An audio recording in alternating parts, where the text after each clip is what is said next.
غلام جیلانی برق کے عقائد و نظریات کیا تھے کہ کیا ان کی کتابیں پڑھنے چاہیے؟ غلام جیلانی برق جناب ڈپٹی کمشنر تھے اور انہیں نیا نیا دین کا شوق چڑھا تھا کہ میں بھی تفسیر لکھوں، میں بھی یہ کروں، میں بھی یہ کروں۔ یہ جتنے ان پڑھ ہوتے ہیں نا، ان سب کو یہ شوق چراتے رہتے ہیں دین کی خدمت۔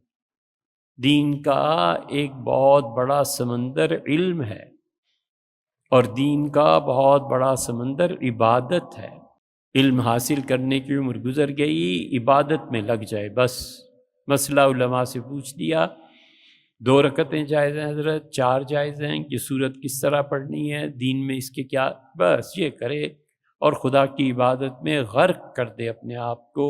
یہ اصل طریقہ ہے، بجائے اس کے کہ عبادت میں اللہ کہتا ہے فَإِذَا فَرَغْتَ فَانْصَبْ، اور نبی صلی اللہ علیہ وسلم جب آپ دین کے دعوت وغیرہ سے فارغ ہو جائیں تو اللہ کی ایسی عبادت کریں کہ آپ کو تھوڑی تھوڑی تھکن محسوس ہونے لگے۔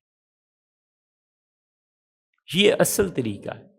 حضور صلی اللہ علیہ وسلم کی تو ہر چیز ہی عبادت تھی، اس کے باوجود کہا کہ جب آپ لوگوں سے میل جول ملاقات سے فارغ ہو جائیں تو اتنی لمبی نماز، اتنی دیر تک اللہ کے ذکر کرنا کہ تھوڑی تھوڑی تھکن محسوس ہونے لگے۔ یہ صحیح راہ تھی، یہ کہ کون کرے، اتنی محنت کون کرے؟ نتیجہ یہ کہ دین پہ چینل کھول لیا، اب اسے پتہ ہے کچھ نہیں، وہ دین کا چینل کھولے ہوئے، اب اس سے کیا کوئی کہے، کوئی روک سکتا ہے؟ کئی سوالات آئے۔ ڈاکٹر اسرار صاحب نے کہا کہ جو مزارعت ہے یہ امام ابو حنیفہ رحمۃ اللہ علیہ کے نزدیک حرام ہے، حرام قطعی ہے۔ تو حیران رہ گئے سن کے کہ حدیث میں آیا ہے مدینہ منورہ میں کوئی گھر ایسا نہیں تھا جنہوں نے زمین کرائے پہ نہ دی ہو۔ حضرت رسالت میں آپ صلی اللہ علیہ وسلم نے وفات تک اپنی زمین خیبر میں کرائے پہ دی ہوئی تھی۔ صحابہ رضی اللہ عنہ جاتے تھے، 2 ڈھیر بنا دیتے تھے کھجوروں کے درخت تھے نا، کہتے تھے یہودیوں یہ برابر برابر ہے، پہلا تم لے جاؤ دوسرا ہم لے جائیں گے حضور صلی اللہ علیہ وسلم۔ ایک دن ایک یہودی نے یہ چیز دیکھی تو اس نے کہا اللہ کی قسم دنیا میں تمہیں کوئی حکمرانی سے نہیں منع کر سکتا جب تک یہ انصاف تمہارے ہاں قائم ہے۔ تم اتنے عجیب لوگ ہو کہ پہلے ہم اٹھا لیں پھر تم اپنے نبی صلی اللہ علیہ وسلم دوسرا لے جاؤ گے۔ اس لیے یہ جو ہے نا حرام قطعی کو حلال سمجھنا کفر ہو جاتا ہے والعیاذ باللہ۔ حضرت ابوبکر، عمر، عثمان اور علی خلفائے راشدین چاروں رضی اللہ عنہم ان کی زمینیں کرائے پہ تھی، لیکن انہوں نے کہہ دیا حرام قطعی۔ امام ابو حنیفہ رحمۃ اللہ علیہ نے اسے ناپسند کیا، یہ کہنا چاہیے۔ اور اس پہ بھی حضرت انور شاہ صاحب رحمۃ اللہ علیہ نے بخاری کی شرح فیض الباری میں لکھا اسے پڑھنا چاہیے۔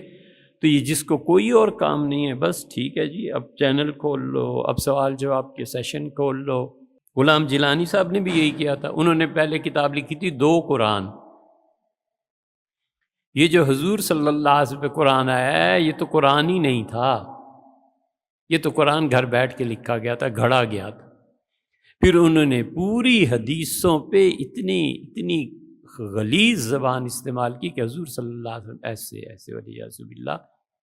پھر کہیں خدا نے ہدایت دی، پھر اپنی کتابوں سے رجوع کیا۔ اللہ معاف کرے، درگزر کرے ان سے بھی ہم سے بھی۔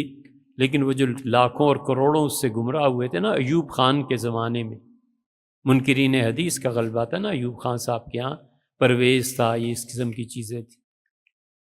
اس وقت مولانا یوسف بن نوری تھے، اس وقت مفتی محمد شفیع تھے، اس وقت مفتی ولی حسن صاحب رحمہ اللہ، یہ لوگ تھے ڈٹ گئے جوابات دینے کے لیے۔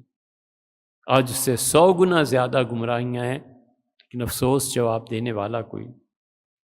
اس لیے غلط بات ہے، ان کی کوئی بھی کتابیں نہیں پڑھنی چاہیے، نہ اچھی نہ بری، اور تھوڑی چیزیں ہیں پڑھنے کو۔ پڑھنا ہی آپ نے مولانا منظور نعمانی کو پڑھیے، ابوالحسن علی ندوی کو پڑھیے۔